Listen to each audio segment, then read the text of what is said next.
ఆంధ్రప్రదేశ్ ప్రజలు 14లో ఏదైతే వారిని పరిపాలన అనుభవం ఉన్నటువంటి పెద్దలు అని భావించి ఓటు వేయడం జరిగిందో దానికి విరుద్ధమైనటువంటి అంశాలని ఆంధ్రప్రదేశ్ ప్రజల యొక్క అభివృద్ధి ఆలోచన లేకుండా తిరోగమన వైఖరితో వారు ప్రవర్తించడం నిజంగా ఆంధ్రప్రదేశ్ అభివృద్ధికి దురదృష్టంగా నేను భావిస్తున్నాను. ఇది బాధాకరమైనటువంటి హృదయంతో మీ దగ్గర నేను చెప్పడం కోసం ప్రయత్నం చేస్తున్నాను. రాజకీయాల కోసం నేను మాట్లాడడం లేదు ఈ అంశాలను. మచ్చుతునగ్గా మనం గమనిస్తే ఎలక్షన్ జరిగిన తీరు మీద వారు గత ఢిల్లీలో కానీ అనేకమైన చోట్ల వారు మాట్లాడడం మనం గమనిస్తే వారి వైఖరికి అర్థం పడుతుంది. బేసిక్గా మొన్న జరిగిన ఎలక్షన్లో అక్కడక్కడ ఈవీఎంలు అరగంట గంట చాలా తక్కువ ప్రాంతాల్లో అవడం జరిగింది. దీన్ని గణాంకాల్లో ఎంత మేరకు అనేది మనం ఆలోచన చేయాలి. ఒక విషయాన్ని ముఖ్యమంత్రి గారు ఆలోచించాలి, అర్థం చేసుకోవాలి. వాస్తవం ఏంటంటే ఎలక్షన్ కమిషన్ అనేది ఒక కాన్స్టిట్యూషనల్ బాడీ అనేది ప్రజలందరికీ వారికి మనకి కూడా స్పష్టంగా తెలుసు. అయితే ఈ కాన్స్టిట్యూషనల్ బాడీలో అక్కడ ఒక ఢిల్లీలో ఒక ఎలక్షన్ కమిషనర్, హైదరాబాద్లో ఆంధ్రప్రదేశ్లో ఒక్కొక్క అధికారి, మన రాష్ట్రాల్లో పరిపాలించిన వాళ్ళు వేరే రాష్ట్రంలో పరిపాలించిన ఐఏఎస్ అధికారులే ఇక్కడ మనం గమనిస్తూ ఉన్నాం. ఈ ఎలక్షన్ నడిపేది ఎలక్షన్ కమిషనా, ఆ రాష్ట్ర ప్రభుత్వ అధికారులుగా ఉన్నటువంటి వ్యక్తుల యొక్క ఆధీనంలో ఇవి ఉంటాయా? ఇది వారికి తెలియని అంశమా? ఆయన దగ్గర పనిచేసిన ఆయనే ద్వివేది అని వారే చెప్పారు. అంటే మీ ప్రభుత్వాల్లో పనిచేసినటువంటి వ్యక్తులే కమిషన్గా వచ్చారు. ఏ ప్రాంతంలో అయినా రాజమండ్రి సబ్ కలెక్టర్, రాజమండ్రికి ఆర్ఓ అర్బన్కి, రాజమండ్రి పార్లమెంట్కి ఐటీడీఏ పిఓ రంపచోడవరం ఒక ఐఏఎస్ ఆఫీసర్, వారు పిఓ, వారు ఆర్ఓ. ఇక ఎన్నికలు నిర్వర్తించేటువంటి అధికారులు మనం గమనిస్తే ఎన్నికలు నిర్వర్తించేటువంటి అధికారులందరూ కూడా ప్రభుత్వ కార్యాలయాల్లో, ఆంధ్రప్రదేశ్ ప్రభుత్వ కార్యాలయంలో గతంలో కానీ ఇప్పుడు కానీ మీ అండర్లో పనిచేస్తున్నటువంటి అధికారులు. ఈవెన్ బిఎల్ఓస్ కూడా, బూత్ లెవెల్ ఆఫీసర్స్ కూడా మన రాష్ట్ర ప్రభుత్వానికి సంబంధించినటువంటి ప్రతినిధులు మాత్రమే. ఇంత జరిగిన తర్వాత ఈ ఎన్నికల్లో ఏమైంది? సరే, కొన్ని ఈవీఎంలు పనిచేయలేదని నేను కూడా మీకు చెప్పాను. అయితే రాష్ట్రంలో 20 లక్షల ఓట్లని తీసేశారు తెలుగుదేశం వాళ్ళని ఒక, ఇక్కడ హైదరాబాద్ కేంద్రంగా జరిగింది అనేది కూడా ఒక అపోహ ఉంది. ఇలాంటి పరిస్థితుల్లో 14 కంటే 19లో ఎక్కువ శాతం పోలింగ్ జరిగింది. ఎక్కువ శాతం పోలింగ్ 2% బిలో అదనంగా జరిగింది. దీని మీద ఏదన్నా చంద్రబాబు నాయుడు గారు కానీ, రాజకీయ పార్టీలు కానీ, అధికారం యంత్రాంగం కానీ తప్పకుండా ఆలోచించాలి కదా. పోయిన ఓట్లు 2% అంటే చాలా ఎక్కువ. 20 lakhs అంటే. ఇప్పుడు 2% అదనంగా ఓటింగ్ జరిగింది. ఇవన్నీ మీరు 50% అని ఏదో మాట్లాడుతున్నారు. ఆ 50% ఏంటో మనకు అర్థం కావట్లే. ఇది నేను ఎందుకు ఇంత డీటెయిల్గా చెప్తున్నానంటే, చంద్రబాబు నాయుడు గారు ఈ 5 సంవత్సరాల్లో ఇలాంటి వివాదాలతోటే కాలక్షేపం చేశారు. ఈ 5 yearsలో అడ్మినిస్ట్రేషన్ 40 సంవత్సరాల రాజకీయ అనుభవం అంతా కూడా రంగరించి ఈ 5 సంవత్సరాల్లో ఇలాంటివే ఎక్కువగా వారు ప్రయత్నం చేసి ఆంధ్ర రాష్ట్రాన్ని అవినీతితో, ఆంధ్ర రాష్ట్రాన్ని ఆర్థిక తిరోగమనంతో, ఆంధ్ర రాష్ట్రాన్ని అవినీతిని విచ్చలవిడిగా అనేదానికి డీసెంట్రలైజేషన్, అవినీతి ఏ స్థాయికి తీసుకెళ్లారంటే కింద స్థాయి దాకా అవినీతిని తీసుకువెళ్ళిపోయారు ఆయన. అవినీతిని పై స్థాయి నుంచి టాప్ టు బాటం తీసుకువెళ్ళి దీన్ని నిరోధించలేనటువంటి పరిస్థితుల్లో కొన్ని అంశాల్ని నిరంతరం వివాదాల్లోకి నెట్టి వాటినే నిరంతరం ప్రజలు చర్చించుకునే విధంగా వారు ప్రయత్నం చేయడం ఈ 5 సంవత్సరాల కాలగమనంలో జరుగుతుంది. మరి అభివృద్ధి జరిగిందని ఆయనే చెప్తున్నారు కదా ఆంధ్ర రాష్ట్రంలో.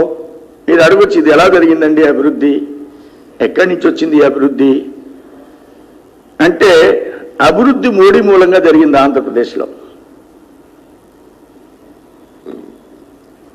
గ్రామీణ అభివృద్ధి దగ్గర నుంచి, అంటే గ్రామాల్లో పట్టణాభివృద్ధి, నగరాభివృద్ధి, జిల్లాల అభివృద్ధి. గ్రామీణ అభివృద్ధిలో 20,000 కిలోమీటర్లు ఎన్ఆర్ఈజీఎస్తో నిధులతో రోడ్లు వేయడం. ఈ 20,000 కిలోమీటర్లు కాకుండా గ్రామీణ సడక్ యోజన, ఇది వాజ్పేయి గారు ప్రవేశపెట్టినటువంటి పథకం. అదొక 5,000 కిలోమీటర్ల ఆంధ్ర రాష్ట్రంలో. ఈ 5,000 కిలోమీటర్లు కాకుండా R&B ద్వారా, నబార్డు ద్వారా ఒక 5,000 కిలోమీటర్ల రోడ్లు.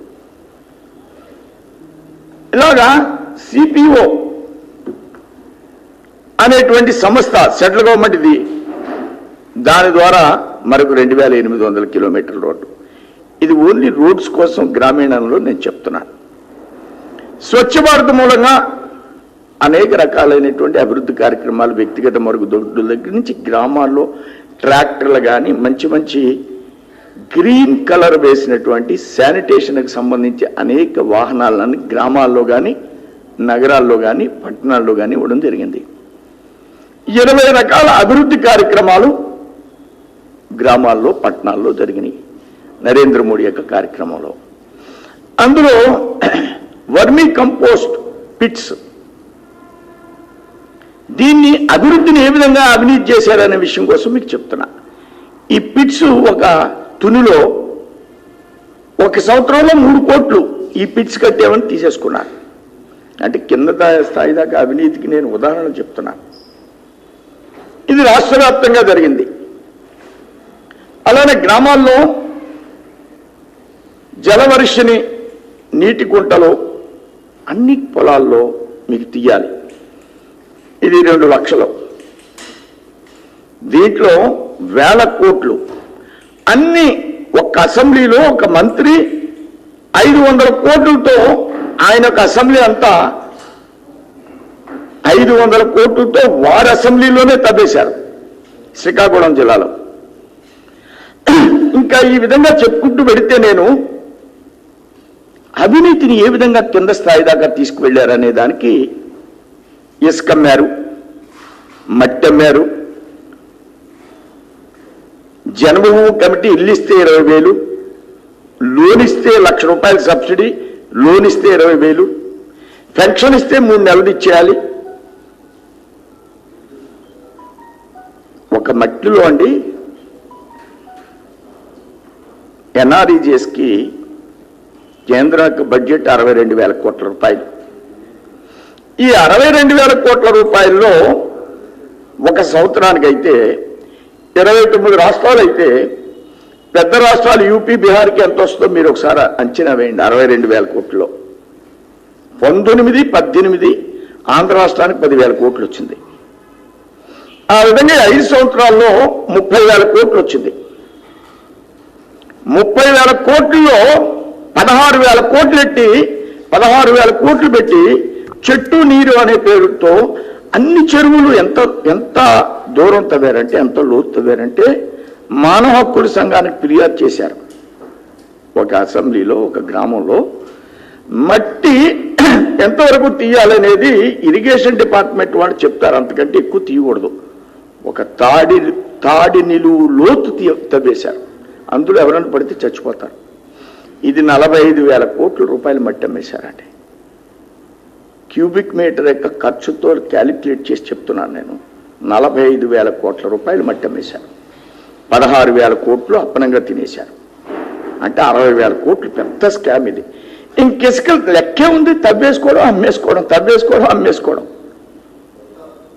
ఎమ్మెల్యేలు అందరూ కూడా, ఎమ్మెల్యేలు కానీ, స్థానికంగా ఉన్నటువంటి అక్కడ ఉన్నటువంటి కార్యకర్తలు కానీ మట్టి, ఇసుక,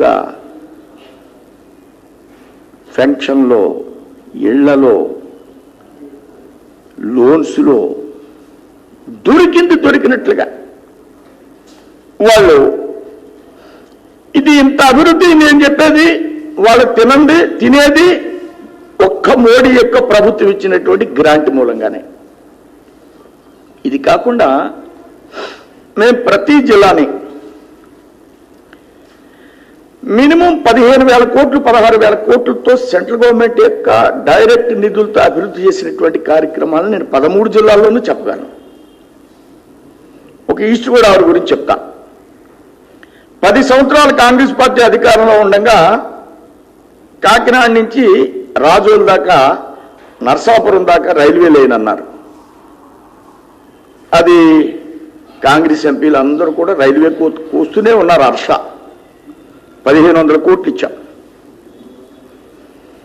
వర్క్ స్టార్ట్ అయింది, రైల్వే లైన్ నడుస్తుంది. Buckingham canal water navigation Buckingham canal Kakinada నుంచి పాండిచ్చేరి వరకు అద్భుతమైనటువంటి ప్రపంచ దేశాల్లో వాటర్ నావిగేషన్ చాలా విస్తృతంగా నడుస్తున్న సందర్భంలో భారతదేశంలో అది ఎప్పుడో బ్రిటిష్ వారి తర్వాత మూతబడినటువంటి సందర్భంలో దాన్ని మళ్ళా రీఓపెన్ చేసి దానికి 5,000 కోట్లు ఇచ్చారు. కాకినాడ నుంచి ఆ వర్క్ స్టార్ట్ అవ్వాలి. ఫస్ట్ పేజీ కృష్ణా జిల్లా నుంచి నడుస్తుంది. దానికి కాకినాడ నుంచి కృష్ణా జిల్లా వరకు 5,000 కోట్లు దాన్ని శాంక్షన్ చేశారు. పని స్టార్ట్ అయింది.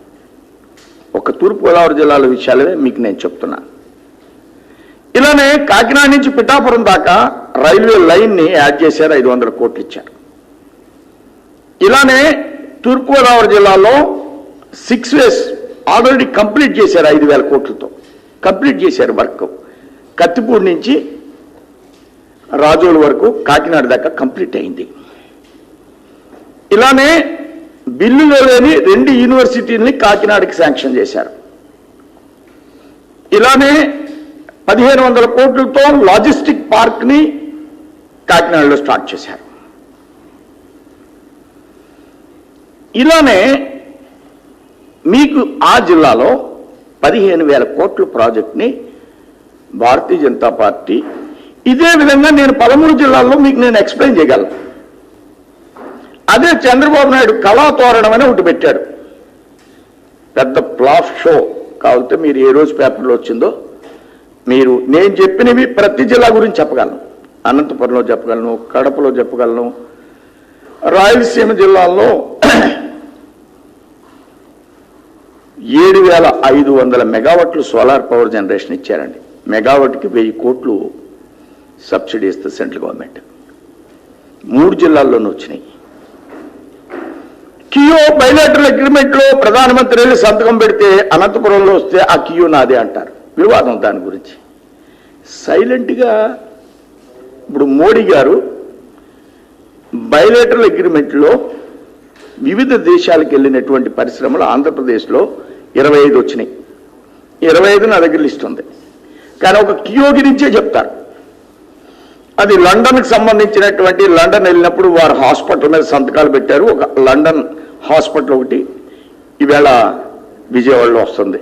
కాకినాడలో మత్స్య సంపదకి సంబంధించినటువంటి ఒక ఫిషరీస్కి సంబంధించిన 15 ఎకరాలు మొన్ననే శాంక్షన్ చేశారు. అది వారు జపాన్ వెళ్ళినప్పుడు సంతకం పెట్టింది. ఇక్కడ పెద్ద పెద్ద చేపలు అక్కడ అమ్మితే కిలోకి 30 రూపాయలు వస్తే $7 వస్తాయి బయటికి వెళ్తే. ఇలాంటివి 25 పరిశ్రమలు ఆంధ్రప్రదేశ్లో వచ్చినాయి. అంటే బైలాటరల్ అగ్రిమెంట్లనే న్యాచురల్గా జరుగుతాయి. ఇవి అన్ని రాష్ట్రాల్లోనూ వస్తాయి. ఇట్లా మేము ఈ రాష్ట్రంలో అభివృద్ధికి 6 లక్షల కోట్లు ఇచ్చాం. ఇవి నేను డీటెయిల్గా చెప్తున్నాననే, ఎందుకు చెప్తున్నాననేది, వివాదాలు ఏ విధంగా చేశారు, దాని విలువెంత. 6 లక్షల కోట్లు ఇస్తే దీనికి సంబంధించిన చర్చ ఏమైనా ఉందా? నితిన్ గడ్కరీ గారు ఆ మధ్యకాలంలో ఆంధ్రప్రదేశ్ వచ్చి 3 సార్లు వచ్చారు ఆంధ్రప్రదేశ్ వారు. ఈ 3 సార్లు వచ్చిన సందర్భంలో ఒకసారి పోలవరం రివ్యూ చేసి వెళ్ళిపోయారు. సెకండ్ టైం పోలవరం వచ్చి రివ్యూ చేసి విశాఖపట్నం వెళ్ళారు. అక్కడ 14,000 కోట్ల ప్రాజెక్ట్స్కి వారు ప్రారంభోత్సవం చేస్తూ ఆ కార్యక్రమంలో ముఖ్యమంత్రి గారు కూడా పాల్గొన్నారు. చంద్రబాబు నాయుడు గారు మీరు ఎందుకో వర్రీ అవుతున్నారు. నా మంత్రివర్గంలో మీ యొక్క రాష్ట్రం యొక్క అభివృద్ధి 40% ఉంది. నా మంత్రివర్గంలో ఈ యొక్క రాష్ట్ర అభివృద్ధిన నేను 40% చేస్తాను. మీరు చింతా మత్కరం, మీరు ఏ విధంగానూ బాధపడద్దు అని ఆయన పక్కలోనే ఉన్నాడు. ఆయన ఈ ప్రాజెక్టులన్నీ చేసి ఇంకా ఏమేమి చేస్తున్నానో ఎక్స్ప్లెయిన్ చేసి వారంతా డీటెయిల్డ్గా చెప్పారు. థర్డ్ టైం మొన్న విజయవాడ వచ్చారు. ఆయన కార్యకర్తల మీటింగ్లో అలానే ఒక పవర్ పాయింట్ ప్రజెంటేషన్ ఇచ్చి, నేను 3 లక్షల కోట్లు ఇచ్చాను, నీకేమైనా ఇబ్బంది అయితే ఒక ఆడిటర్ని పెట్టి దీని మీద మీరు ఒకసారి రివ్యూ చేయండి. ప్రైవేట్ ఆడిటర్ని పెట్టండి, నేను చెప్పింది అవునో కాదు అనేది. అక్కడి నుంచి ఆకివీడు వెళ్ళారు. వాళ్ళ మంత్రి 15 నిమిషాలు పొగిడారు నితిన్ గడ్కరీ గారిని.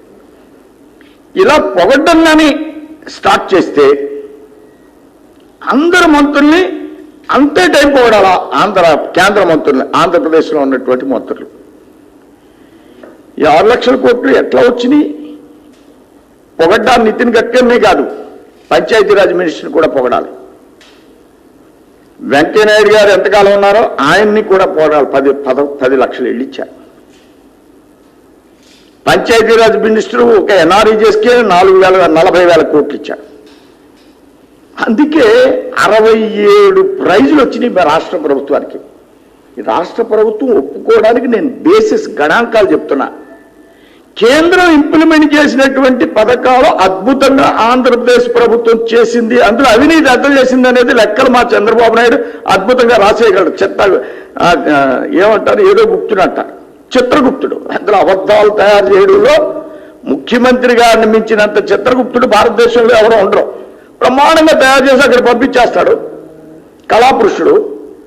ఆయనకి 67 ప్రైజులు వచ్చినాయి. ఎందుకు వచ్చినాయి? మోడీ గారు ప్రవేశపెట్టినటువంటి పథకాలని ఈ రాష్ట్ర ప్రభుత్వం అద్భుతంగా ఇంప్లిమెంట్ చేస్తున్న సందర్భంలో వచ్చినటువంటి ప్రైజుల్ని వారే ఒప్పుకుని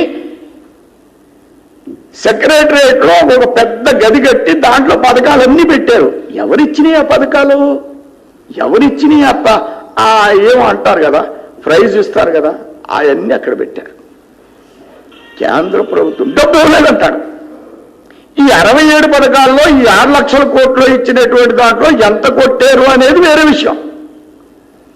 అభివృద్ధి అనేది ఆంధ్రప్రదేశ్లో కేంద్రం మూలంగా జరిగింది. మీరంటారు మరి ఇవన్నీ మీరు చెప్తున్నారు కదా, ఎందుకండి మీ మీద అనేకమైనటువంటి ఆరోపణలు చేస్తున్నారు అంటే చంద్రబాబు నాయుడు క్లియర్గా తెలుసు మోడీ ఏం చేస్తున్నాడు అనేటువంటి అంశం చంద్రబాబు నాయుడికి తెలిసినంతగా ఇంకెవరికి అడ్మినిస్ట్రేషన్ సిస్టంలో తప్ప డైరెక్ట్గా సర్పంచ్కి నిధులు ఇచ్చారు. ఆంధ్ర రాష్ట్రంలో 60% ఇవాళ కూడా గ్రామ సర్పంచ్ ఏ ఎమ్మెల్యే దగ్గరికి వెళ్ళక్కర్లేదు. 32 నుంచి 42 నిధులు పెంచారు. పెంచిన మూలంగా సర్పంచులకి అందరికీ గతంలో 20 లక్షలు వస్తే ఇప్పుడు 30 లక్షలు వచ్చినాయి. ఈ 30 లక్షల కోట్లకి డైరెక్ట్ గా సర్పంచ్కి వస్తే ఎమ్మెల్యేల దగ్గర రారని ఆ నిధులు తీసుకోవడానికి ప్రయత్నం చేశాడు. తెలుగుదేశం సర్పంచులు తిరగబడ్డారు. తిరగబడిన సందర్భంలో ఏమీ చేయలేక ఈ ఎన్ఆర్ఈ చేసి 40,000 కోట్లు నేను కూడా మ్యాచింగ్ గ్రాంట్ ఇస్తానన్నాడు. చంద్రన్న బాటాను పేరు పెట్టాడు. సర్పంచ్కి డబ్బులు ఇచ్చాడు. డైరెక్ట్గా సర్పంచ్కి ఈవేళ మోడీ గ్రామాలను అభివృద్ధి చేశాడు అనేది గ్రామాల్లో ఉన్నటువంటి 60% ప్రజలకు తెలుసు కదా. సర్పంచ్కి డైరెక్ట్గా నిధులు రావడం అనేది తెలుసు కదా. ఇవన్నీ చేయడంలో ఇవన్నీ అభివృద్ధి జరగడంలో చంద్రబాబు నాయుడికి తెలిసిన సందర్భంలో ప్రజల దగ్గరికి వెళ్లకుండా ఈ అభివృద్ధిని ఆయన కొన్ని వివాదాలని నిర్మాణం చేసే ప్రయత్నంలో ఉన్నారు. అందులో ఫస్ట్ దాంతో స్టార్ట్ చేసిన సెకండ్ ప్రత్యేక హోదా. ఈ ప్రత్యేక హోదా గురించి మొన్ననే మా పీయూష్ గోయల్ వారు చంద్రబాబు నాయుడు గారు రాసినటువంటి ఒక లెటర్ను చూపించారు. ఈ ప్రత్యేక హోదా బదులు ప్రత్యేక ప్యాకేజీని ఇవ్వండి, ప్రత్యేక ప్యాకేజీని ఇవ్వండి. ప్యాకేజీ ఇస్తే ఒక 3,500 కోట్లు ప్రత్యేక హోదాలో ఉన్నటువంటి అంశాలన్నీ కలిపితే 3,500 కోట్లు మీకు ప్యాకేజీ కరెక్ట్గా ప్రత్యేక హోదాకి ఈక్వల్ అవుద్దని ఆయన ఒక ప్రతిపాదన పంపించిన లెటర్ని బయట పెట్టాడు ఆయన. రైట్, వారు పెట్టిందే. ప్రత్యేక హోదా వస్తే ఏమొస్తుందండి? ప్రత్యేక హోదాని ఎవరన్నా అంటే జైల్లో పెడతారన్నాడు. ప్రత్యేక హోదా బదులు ప్రత్యేక ప్యాకేజీ అద్భుతంగా ఉందన్నాడు. మోడీని పొగిడారు, ఆయన పొగిడాడు. అర్ధరాత్రి 12 గంటలకి ఆయనే ప్రెస్ మీట్ పెట్టి చెప్పాడు. ఎవరైతే ఫైనాన్స్ మినిస్టర్ ప్రకటించారో దాన్ని ఆయన అద్భుతంగా ఉందని ఆయన అర్ధరాత్రి 12 గంటలకి చెప్పాడు. ఆయన యూటర్న్లు ఎక్కువ తీసుకున్నాడనే ముఖ్యమంత్రిగా ఆయన పేరు సంపాదించారు. కానీ మిమ్మల్ని నేను ఎందుకు ఆయన వివాదాలు చేస్తున్నాడు? అందరూ మమ్మల్ని ఆంధ్రప్రదేశ్లో ప్రెస్ రిపోర్టర్లు ప్రత్యేక ఎప్పుడైతే చంద్రబాబు నాయుడు ప్రత్యేక హోదా అన్నాడంటే మీరు బాగా చూపించారు మీడియా. పవన్ కళ్యాణ్ పాచిపోయినట్టు అన్నాడు. పవన్ కళ్యాణ్ అన్నా ఎందుకు? నేను కూడా వైసీపీ వాళ్ళు కూడా ప్రత్యేక హోదా అని అంటాం. అందరూ పట్టేసుకున్నారు దాన్ని. నువ్వు ఏదైతే అన్నావో అవతల వాళ్ళు పట్టుకున్నారు దాన్ని. నువ్వు ట్రాప్లో పడ్డావు. అంటే వివాదాలు నిర్మాణం చేయడంలో ఆయన తీసుకున్నటువంటి శ్రమ, వారి అడ్మినిస్ట్రేటివ్ సిస్టమ్ అంతా కూడా పక్కకి వెళ్ళిపోయింది. నేనంటా ప్రత్యేక హోదా 3,500 కోట్లు 6 లక్షల కోట్లు ఇస్తే 3,500 కోట్లు ఇంటూ 5 సంవత్సరాలు 17,000 కోట్ల కోసం ఇంత ఉద్యమం చేయొచ్చా? 40,000 కోట్లు ఎన్ఆర్ఈజీఎస్కి ఇచ్చి 3 లక్షల కోట్లు నితిన్ గడ్కరీ ఇచ్చి అసలు 17,000 కోట్ల గురించే ఉద్యమం ఏంటి? వివాదాల గురించి చెప్తున్నాను. ఆయన ఇష్టం. ఆయన ఎలాంటి వివాదాలను చేసుకుంటూ పోతున్నాడు అనేటువంటి విషయం గురించే మీకు నేను చెప్పడం కోసం ప్రయత్నం చేస్తున్నాను. వివాదాల సుడిగుండంలో చిక్కుపోయాడు చంద్రబాబు నాయుడు. వివాదాల సుడిగుండంలో చిక్కుపోయాడు. ఏమడుగుతారంటే 50 కోట్లు వెనకబడిన జిల్లాలకు ఇస్తా అన్నాం. 50 కోట్లు వెనకబడిన జిల్లాలకు ఇస్తా అన్నాం. 50 కోట్లు అయితే 5 సంవత్సరాల్లో 250 కోట్లు. 6 జిల్లాలో 1,500 కోట్లు. అందులో ఎప్పుడు 150 కోట్లు వెనక్కి తీసుకెళ్ళిపోయారట. ఈ 150 కోట్ల గురించి అస్తమానం పార్లమెంట్లోనూ ప్రశ్న, బయట చర్చ 150 కోట్ల గురించి. ఎందుకు వెనక్కి తీసుకెళ్లారని కానీ పరిశీలన చేస్తే ఈ 1,500 కోట్లు కూడా అడ్డగోలుగా గైడ్ లైన్స్ కి విరుద్ధంగా వాడారు. ఒక జిల్లాలో బుక్ అయిపోయారు, ఆ డబ్బు వెనక్కి తీసుకున్నారు. అంతే. దాని గురించి తదేకంగా మాట్లాడేటువంటి పరిస్థితే వారికి మనం చూస్తున్నాం. ఇంకా రాష్ట్రాన్ని ఎన్హాన్స్మెంట్ పేరుతో నీటిపారుదల భూములకి, నీటిపారుదల ప్రాజెక్టులకి అన్నింటికి పెంచేయడం, అందులో సీఎం రమేష్కి ఆ ప్రాజెక్టు మ్యాక్సిమం షేర్ ఇచ్చేయడం, ఆ డబ్బు మరలా వెనక్కి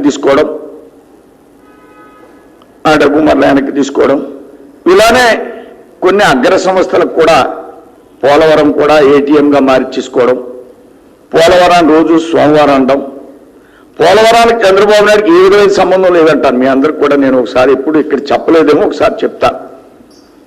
చంద్రబాబు నాయుడు గారు 95 నుంచి 2004 దాకా ముఖ్యమంత్రిగా ఉన్నాడు.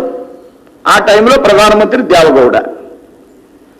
మా జిల్లాకి వెస్ట్ గోదావరి, తూర్పు పశ్చిమ గోదావరి జిల్లాలకు సంబంధించిన 2 సభ్యులు వడ్డీ వీరభద్రరావు బిందులతో పాదయాత్ర చేసి ఢిల్లీ వెళ్ళాడు మోటార్ సైకిల్ మీద. ఆ వేళ ప్రధానమంత్రి దేవగౌడ ఆయనకు రిప్రజెంటేషన్ ఇచ్చాడు. పిలిచి తిట్టాడు చంద్రబాబు నాయుడు 2002లో. నీకేమైనా బుద్ధి ఉందా, పోలవరం మనం కట్టగలుగుతామా అని తిట్టాడు. కట్టలేదు. 2 ఎత్తిపోతల పథకాలు తీసాడు, ఈస్ట్లో ఒకటి వెస్ట్లో ఒకటి. కట్టలేకపోవడానికి, దమ్ము లేదనడానికి ప్రధానమైన కారణం, ప్రధానమైనటువంటి 2 నిదర్శనాలు. ఈస్ట్ వెస్ట్ 2 ఎత్తిపోతల పథకాలు పోలవరం సబ్స్టిట్యూట్గా చేశాడు. ఆయన పరిపాలన ఎత్తిపోతల పథకంలో హీరో ఆయన చేసి పోలవరం కట్టలేని వాడు. 2004 తర్వాత రాజశేఖర్ వచ్చి పోలవరాన్ని కట్టి కాలువలు తవ్వాడు.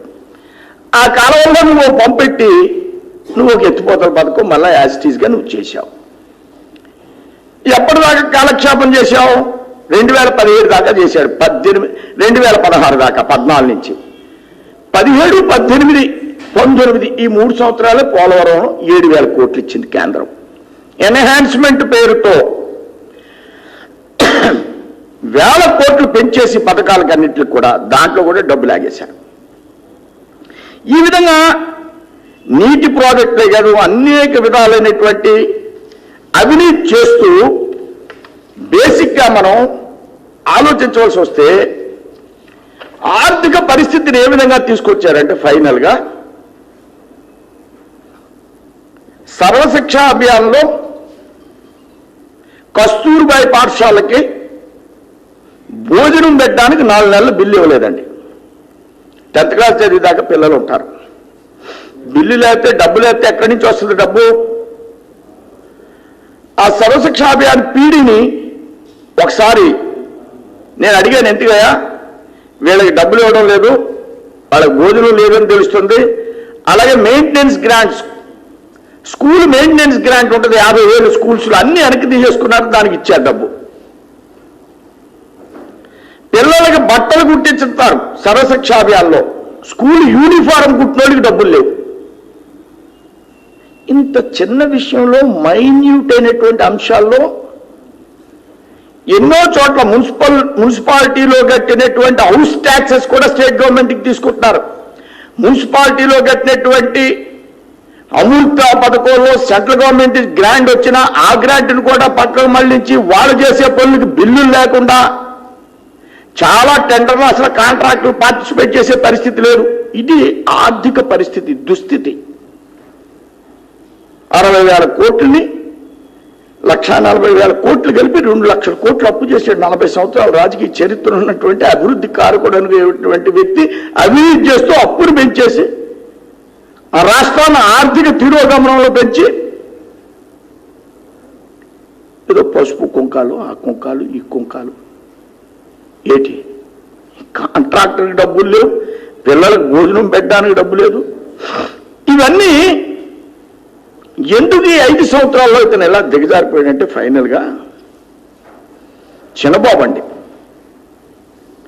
చిన్నబాబు అందరూ అనుకుంటారు మంగళగిరి అనే పేరే చెప్పలేకపోతున్నారు, తెంగర మంగళం అంటారు. తెంగర మంగళం అంటే అర్థమైందా? మంగళగిరి అనే పేరు పలకలేకపోతున్నాడు చిన్నబాబు. తెంగర మంగళం ఉరికినే బయటికి ఇవన్నీ మన దగ్గర ఫోజు మాట. నాకేం తెలియదు పాపం పడ్డా పైన అనుకుంటారని ఈ దోపిడీకి ఇసుక కానీ, మట్టి కానీ, జన్మభూమి కమిటీ యొక్క అంశాలు కానీ వీటికి అన్నిటికీ రచయిత డైరెక్షన్ ఎత్తున్నాయి. తండ్రి పుత్రుడి మీద మమకారం ఏం చేస్తారు పాపం. నేను వెళ్ళి మనవనే నెగ్గించమంటున్నాడు, తాతనే నెగ్గించమంటున్నాడు కర్ణాటక వెళ్ళి పిల్లల్ని. దేశ రాజకీయ వ్యవస్థ ఇవాళ మీరందరూ కూడా దయచేసి ఆలోచిస్తే 47లో మనకు స్వతంత్రం వచ్చింది, 47లో స్వతంత్రం వచ్చింది, 50 సంవత్సరాలు కాంగ్రెస్ వాళ్ళు పరిపాలించారు. 50 సంవత్సరాలు. ఏదైనా జనతా ఒక సంవత్సరం, బీపీ సింగ్ ఒక 2 సంవత్సరాలు, వాజ్పేయి గారు ఒక 5 సంవత్సరాలు, నరేంద్ర మోడీ 5 సంవత్సరాలు అయింది. ఇవన్నీ కలిపితే 13, నరేంద్ర మోడీ 5. 5 ఏళ్ళు తట్టుకోలేకపోతున్నారండి నరేంద్ర మోడీని. కొడుకులకి ఇచ్చేయాలట, మనవాళ్ళకి ఇచ్చేయాలట,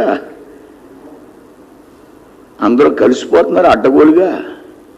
50 సంవత్సరాల్లో ఏ విధమైనటువంటి అభివృద్ధి లేకుండా ఉన్నటువంటి కాంగ్రెస్ పార్టీ పరిపాలించినటువంటి దానికి సంబంధించినటువంటి రాహుల్ గాంధీ, నరేంద్ర మోడీని దొంగ 50 ఏళ్ళు మీరు లక్షల కోట్లు యూపీఏ దాంట్లో ఒక్కొక్క చోట లక్షలు తినేసి నరేంద్ర మోడీని దొంగ దొంగ దొంగ 5 ఏళ్ళకే అనేటువంటి నల్లపెట్టి అంటండి. అదేంటో నల్లపెట్టి.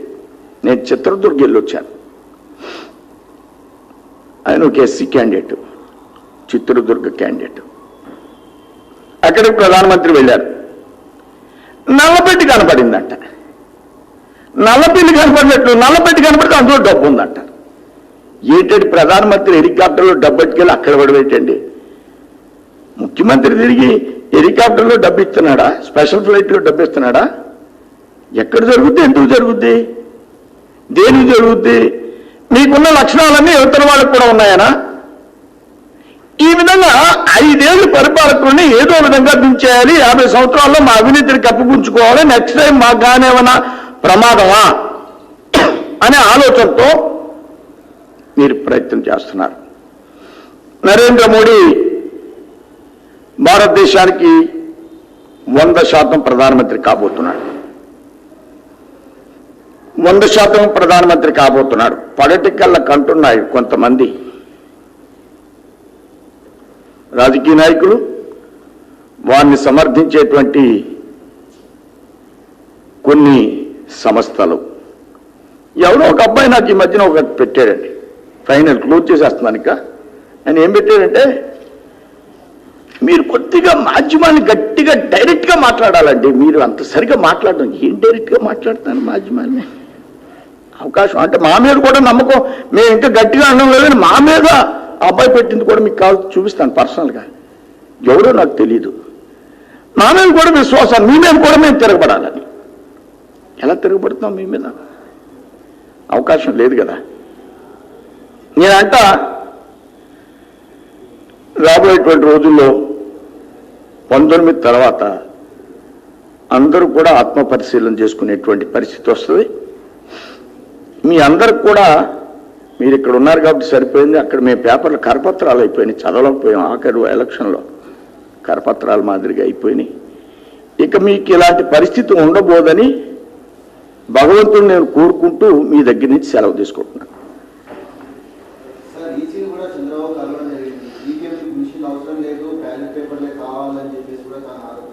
నేను కొన్ని అదే మీరే మళ్ళీ ప్రశ్న వేసి నేను చెప్పేది మీరు చెప్పడానికి ప్రయత్నం చేస్తున్నారు. 14లో ఆయన విజయం సాధించాడండి ఇదే ఈవీఎంలతో. ఈవీఎంని మేము ప్రవేశపెట్టలేదు, ఈవీఎంని కాంగ్రెస్ పార్టీ ప్రభుత్వం ప్రవేశపెట్టింది. ఈవీఎంలు ఉండగా మధ్యప్రదేశ్ ఓడిపోయాం, రాజస్థాన్ ఓడిపోయాం, పంజాబ్ ఓడిపోయాం, ఛత్తీస్గఢ్ ఓడిపోయాం. ఈవీఎంలు ఉండగా మేము ఎవ్వరం కూడా ఒక్కసారి కూడా ఒక్క మాట కూడా మాట్లాడలేదే. మాకు మీరు మధ్యప్రదేశ్లో గమనిస్తే ఈవీఎంస్ మొన్న ఎలక్షన్లో 0.5% ఓట్లు తేడా, ఓన్లీ ఆఫ్. చాలా చోట్ల మేము అతి తక్కువతో ఓడిపోయాం. మాకు వాళ్ళకి పెద్ద తేడా కాదు. మేము అప్పుడు ఏదైనా మాట్లాడవచ్చు చంద్రబాబు నాయుడు గారి లాగా. మేము మాట్లాడలేదు కదా. పంజాబ్లో కాంగ్రెస్ థంపింగ్ మెజార్టీ వచ్చింది కదా. నేనేమి ఈవీఎంల మీద మాట్లాడలేదు కదా. అందుకనే చంద్రబాబు నాయుడు వివాదాలను రేకెత్తిస్తూ అవన్నీ మీ చేత మా చేత అడిగించే ప్రయత్నం, మీ మనసంతా పాడు చేసే ప్రయత్నం, మీ మీద ప్రభావం చూపించేటువంటి ప్రయత్నం రోజు నన్ను అడుగుతూ ఉంటారు.